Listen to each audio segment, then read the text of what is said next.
এইখান থেকে আমার সামনে যারা বসে আছেন, এর মধ্যে থেকে মুরব্বী যারা বসে আছেন, ওমরা বা হজ করতে গিয়েছেন, এরকম একজন হাত তুলেন, ওমরা বা হজ করে আসছেন, একজন মুরব্বী মানুষ, ওই যে লাল টুপি পরে বসে আছে, তোমার নিয়ে আসো তোমাকে।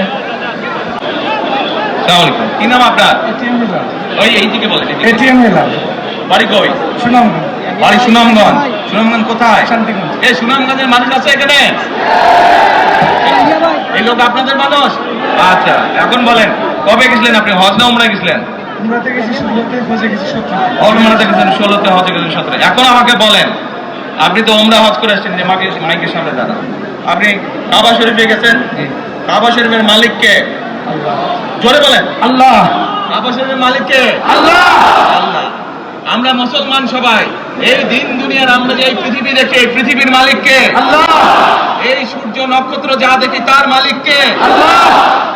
বেহেশতের মালিক কে? আল্লাহ। দোজখের মালিক কে? আল্লাহ। আচ্ছা, দাঁড়ান, আপনি বসেন। আপনারা সকলেই সাক্ষী দিলেন, দোজখের মালিক আল্লাহ, বেহেশতের মালিক আল্লাহ, এই পৃথিবীর মালিক আল্লাহ, কাবার মালিক আল্লাহ। আরে ভাই, যেটার মালিক আল্লাহ সেটা কি অন্য কেউ দেওয়ার ক্ষমতা রাখে? রাখে না। তাহলে কি দাঁড়ালো?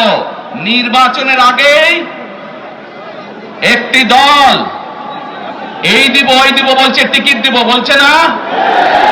যেটার মালিক মানুষ না, সেইটার কথা যদি সে বলে, এক সেরে কি করা হচ্ছে? হচ্ছে না?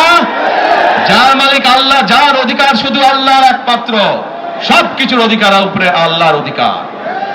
কাজেই আগেই তো আপনাদেরকে ঠকাচ্ছে, নির্বাচনের ফলে তাহলে কেমন ঠকাবে আপনাদেরকে বোঝে নেবা। শুধু ঠকাচ্ছেই না মানুষকে, যারা মুসলমান তাদেরকে শিরকি করাচ্ছে তারা। নাউযুবিল্লাহ।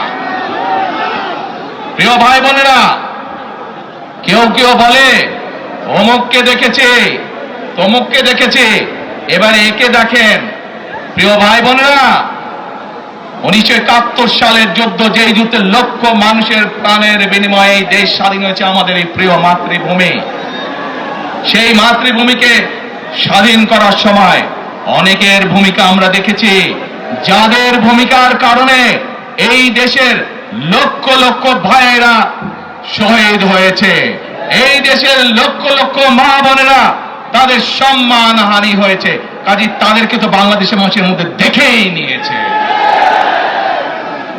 এখন প্রিয় ভাই বোনেরা, এই কুফরের বিরুদ্ধে, এই হঠকারিতার বিরুদ্ধে, এই মিথ্যার বিরুদ্ধে আমাদেরকে ঐক্যবদ্ধ হতে হবে। আমাদেরকে ওই যে টেক ব্যাক বাংলাদেশে থাকতে হবে।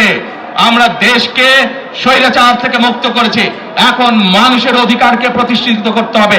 শুধু ভোট, শুধু কথা বলার অধিকার প্রতিষ্ঠিত করলে হবে না, মানুষকে স্বাবলম্বী করে নিজের পায়ে গড়ে তোলার ব্যবস্থা করতে হবে।